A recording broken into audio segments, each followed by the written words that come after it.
challenge the Undertaker. And what do you make of the way this is gearing up? What do you make of the idea that John's saying lines like, you know, I look at your wife's Instagram and I know you're working out. I mean, I suppose you didn't just say Mark in all that, but is that an indication to you, along with, of course, the fabulous Kid Rock, who I've got a very, very negative load of emails about him going in, by the way. That's not a popular one, it seems, from people. They would have preferred Limp Bizkit to go in before him, but there you go. But then saying that, how about Cyndi Lauper should probably be in it before him as well? But it is what it is. Is it just too convenient, Matt, for them not to go, well, The Undertaker last year, he left his hat, he left his jacket, that's that gimmick done with. However, we can get round this by having him being the American Badass, and here we go, Kid Rock's been inducted, he can sing into the ring as well. What's the likelihood happening here? This feud, Matt, seems a bit odd the way they're doing it. I would have thought they would have done it by now. I do believe we're going to get it. I don't think they're teasing this and we're not going to get it, by the way. But is this going to be something that's just left until the night? Oh, I don't know, because John Cena's been going out there demanding a response and whatever. Yeah. So I would be surprised if it's not on the next episode of Raw, to be with that. But I just feel like it's done in the wrong way. The way John Cena's going out there and just go with the Undertaker and almost make it sound like, he's a wimp because he's not coming out and responding to him. No, that's just it doesn't really seem the way that John Cena does business. Yeah. It's almost like forced to his character that he'll go out there and just almost treat Undertaker with such disrespect. And it's just confusing to me, really, because he said, like, what is the Undertaker now, but he should know exactly who the Undertaker is, being a fan of wrestling himself and seeing him through years, and just know what kind of guy he is. You can't just go out there and throw out casual remarks like that and question him. And he should know that he's not just... You should see the way he ended WrestleMania last year, like that could possibly be a retirement. It sounds all like he's taking it for granted that he's not retired. It just sounds like everything that John Cena says makes it sound like Undertaker is still an active member of the roster. So there is no real question of whether this match is going to take place anymore. Yeah, this match, I mean, if it happens, it's going to happen. Of course, listen, I'll be happy to see The Undertaker. I'm not sure what I think about the whole thing, but it'll be a moment. Let's put it that way. It'll go down. But for me, I don't know if it's just... Listen, before I start this, what I'm about to say, let me just say that John Cena, for me, arguably the last 12, 15 years, has been the guy for me. I mean, in terms of consistency, what he does outside the ring, inside the ring, putting over people, and all the rest of it. He is the guy. He is definitely the company guy of that place. And no one's run as hard as he has since really Hogan, in my opinion, at the very top. And I do mean at the very top, for that lengthy sort of stint, as well as he has. But, when he comes out and does his promos, especially recently, Matt, I don't know if it's just me, if I've just seen John Cena too many times, but it seems like he's about to sort of break into sort of some sort of comedy act. Like, he's saying all these things, but like the way he says it's very like childish. It's like, I can't believe that he's actually getting that worked up, because it's almost like he's going to break into a smile. And the seriousness, the way he's delivering the lines, is just like, what? This is awful.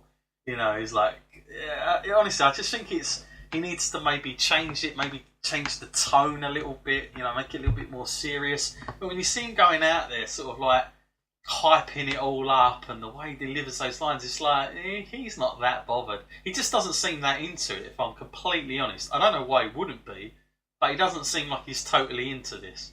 And it shows for me. It just, it's unusual you see John Cena not that fired up into these things. Yeah, I'm not saying he doesn't look fired up, but if you look at the way he's delivering these lines, it's just like, I can't even get behind this. It doesn't even seem like he even really means it. It's just ridiculous. So I think the whole... What's going to spoil this match, Matt, is the fact that there's nothing really on the line here that we've got. I mean, we've got no motivation for this whatsoever, in my opinion.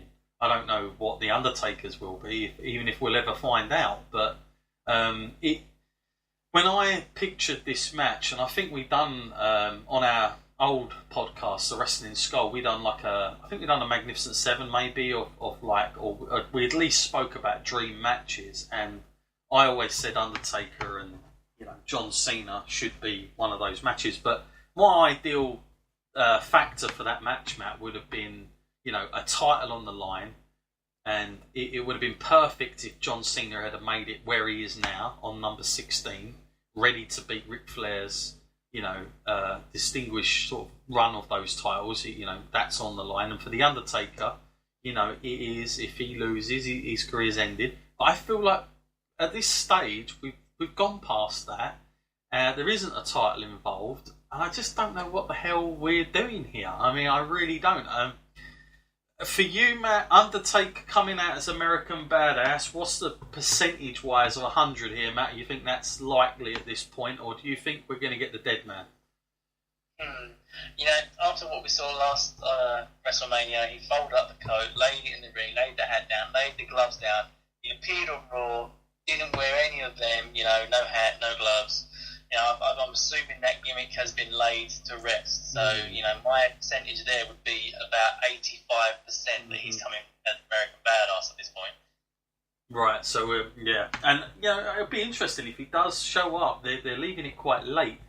I don't know now if it's just worth him just showing up at flipping WrestleMania, and just having him come out to a huge pop, like seeing him like that for the first time. Because, you don't want to give too much. I mean, I just don't know what they do on Raw. Either a really good explanation why he's back. They need something really good. But if they haven't got anything good, honestly, at this point, I would say, you know what, just have him go at WrestleMania. I really wouldn't bother too much, because I feel like they're leaving this really late as it is. And yet this match, any other time, would be the match that everybody is talking about. But I think, I think maybe from my point of view, it might just be worth just leaving it all off until WrestleMania and the big pop comes to see The Undertaker back in that gimmick maybe. Then, listen, I think fans are going to pop for him no matter whatever he comes out like. But, again, people will always distinguish The Undertaker with the dead man Undertaker, obviously. However, I think to be respectful to what happened last year, I think it's the only way. If you want Undertaker back again, this is probably one of the only ways they're going to get around this, Matt, isn't it? Like, to have him coming out as the American Badass gimmick and, maybe talking a little bit more. Maybe he gives a speech at the end of this one, who knows, to an easier send-off. And, he can do that in that gimmick. But it's probably not the last match that everybody wants to see from The Undertaker, but given what happened last year, Matt, it's probably the only way they can get around this, isn't it? Yeah, it does make perfect sense, because I assume once he is properly retired, next year will be the Hall of Fame, and much more easier for him to talk, because if he comes out before the match with John Cena and is able to talk, and then everyone gets familiar with that, that there isn't a mystique about him anymore, and that there was a time when he would quite fluently speak. So I think that breaks that kind of ice, at least, because I would like to see, when he goes into the Hall of Fame, him talking great length about his stories. That would be some great insights into his life there. So, I don't think it's such a terrible thing, him going out in the American Badass gimmick. I mean, it was good the way he laid to rest the proper original Undertaker gimmick last year. I think that was the perfect way to do it. So, I wouldn't begrudge him having a few more matches. Just, to me, going into WrestleMania, he has to beat John Cena. If nothing else, to protect the main event, We have to have it that Roman and Brock were the only two guys that could get the job done up until that point, The next year after, maybe Undertaker can lose another match, and that maybe that could be it done. But as old school as he is, I think he has to go out on a loss. So I don't think it would be this year, though. Yep, well, never know. The Undertaker, seems to always be a presence. Okay, we're talking about WrestleMania week. WrestleMania week on the WrestleLine podcast. Very, very busy as always. Just want to give everybody the rundown. Everybody seems quite excited about this. Yes, the WrestleMania week, we start Monday and Tuesday we are going to be going back to WrestleMania 19. Yes, we're going to part 1 and part 2 on Monday and Tuesday. Don't miss that one. This was voted by you, the listeners, the top 2 that came off of our poll, and WrestleMania 19 came in as second.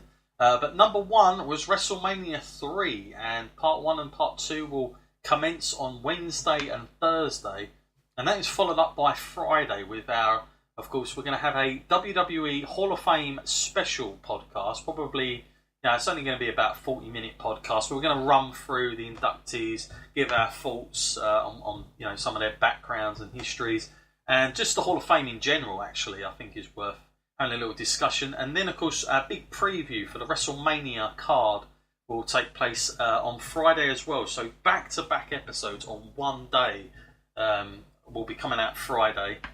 Again, feel free to listen to it whenever you need to for your build-up for WrestleMania. And that is followed by our first ever NXT Takeover As It Happens podcast. We are going to be live as NXT Takeover takes place. We're literally going to go up about 15 minutes before the main show, not the pre-show, but the main show begins, because I know they're doing a pre-show as well. But we're going to go up 15 minutes before the main Takeover show goes on, and we're going to leave all our predictions and everything like that for NXT Takeover. So we'll be talking to you guys. It's going to be an interactive show, so you can get in touch with us as it happens. We'll also be talking about all the latest wrestling news, probably what happened the night before on the Hall of Fame. I'm sure there'll be some fun stories there. And then, of course, WrestleMania review will take place on the Monday straight after WrestleMania. And, of course, that is going to be a jam-packed show, I'm sure. It was like a freaking marathon getting through that last year. So I'll be ready for that one this year. There's no doubt about that. Very busy WrestleMania weekend, Matt, and we're not far from it now, are we? So we're 1 week out, so not far now for us to be getting into this.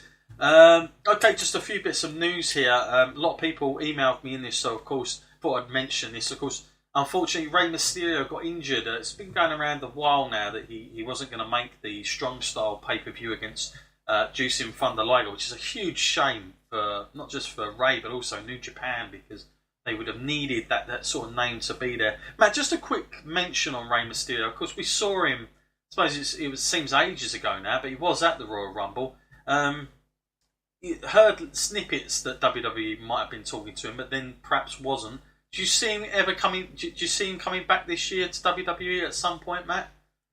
I really hope so, because he's a great talent, and I do respect that guy. I think he got WWE through some tough times with their merchandise. Merchandise I was in.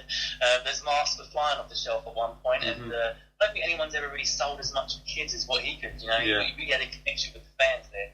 So I do hope that he comes back. There's some great matches that he could have, especially now we're seeing the return of Daniel Bryan and such. Yeah, absolutely. People like that, smaller guys now, are really at a point in WWE where they can showcase their proper skills and that. So I think anyone from 205, I'm not saying he should go there, but I'm saying anybody on that roster would have a great match with this guy. So I think he can do a lot to build people up within WWE as well. Absolutely.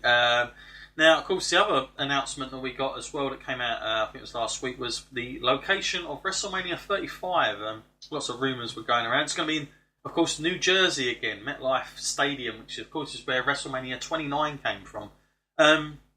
Good news for you there, Matt. A decent location again for New York. Very good news for me, I say. I'm currently looking things up. I'm planning a trip. I will put my thoughts out there. I'm keeping an eye on this situation very carefully, because to me this is very accessible for tourists and that, and a great place to go where you can actually keep yourself busy during the WrestleMania weekend. Yeah. Could be the first time we bring the podcast on tour with us, shall we say. I know we've done it for SummerSlam, but that was kind of a very brief moment. But this could be our first one where we actually take the full thing with us and go full hog on it. Of course, WrestleMania itself, always a crazy weekend, not just for WWE, but everybody's in town, aren't they, for that one? So Yeah, like Matt said, good location. It seems odd now, Matt. I mean, obviously we're back in New Orleans again. We was only there 4 years ago, and of course this announcement of MetLife going back there again. It seems like they're sticking to the same locations at the moment, doesn't it?